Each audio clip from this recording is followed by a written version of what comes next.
Çek anasını satayım videoyu. Bak çakal topluyor bak. Çakal topluyor. Benim doldurdun lan şey. Ya al sana koyuyoruz işte anasını İyi satayım. Allah'ım bana koy lan sen.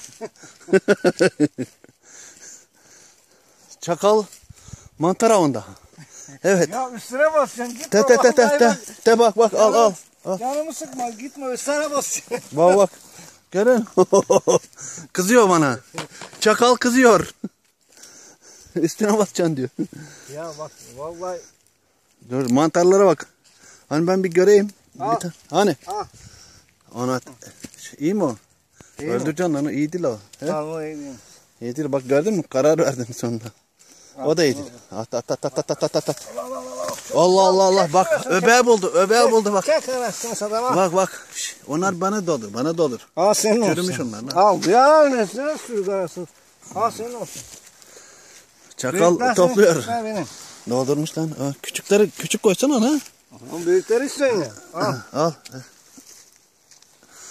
Bak ben de ara sıra. Al şunu da al bak burada bak. Bunlar küçük benim olsun oğlum. Küçükler benim. Küçükler senin olsun hadi.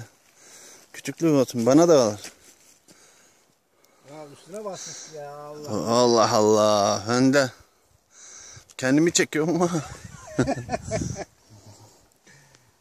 Benim mantarlar burada işte. Tamam. Sen sepeti çek.